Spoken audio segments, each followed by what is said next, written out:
Welcome to a new video of the Parts channel. Well, I have recorded a short video that I find quite interesting. I have already recorded some videos about checking the parts, even if they are new, before installing them in the vehicle. Here we have brought a Ford Focus.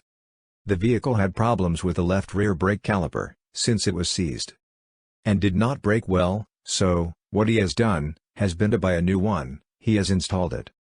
But the vehicle, with the new caliper, it didn't brake with the handbrake either. Look, this is the caliper. The owner brought it to us, as I say, already installed. He has changed it. He has seen several tutorials out there on the internet on how to change it and has changed it. Well, there we have it. The handbrake is loose, as you can see.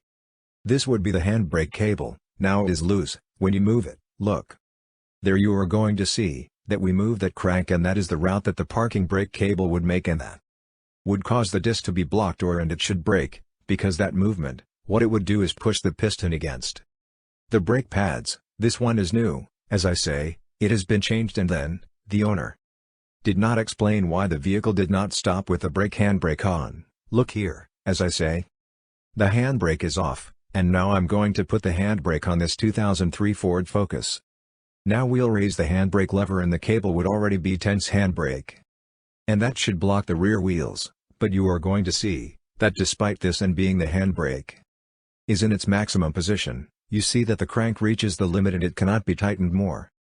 But it is still there. Without breaking the left rear wheel, you will see that it moves easily and without difficulty by hand. That is why I tell you that you have to check the parts, even if they are new, as in this case, before installing them in the vehicle.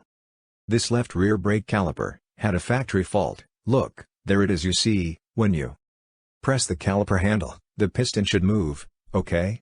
The piston should come out, and when you release the handle, it should retract inwards, but as you can see, it doesn't.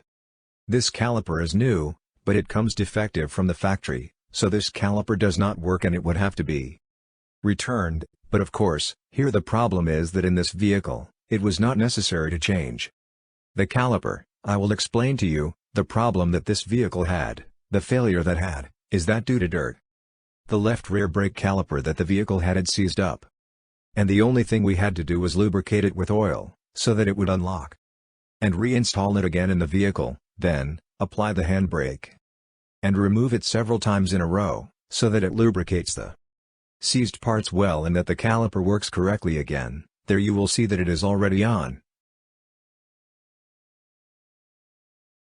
The one that looks older is the one that had the vehicle. This was the caliper that the owner had changed unnecessarily, since it was just stiffened, as I say. Here the only thing it needed was oil. As you can see, we have put a lot of oil on it, to lubricate it well.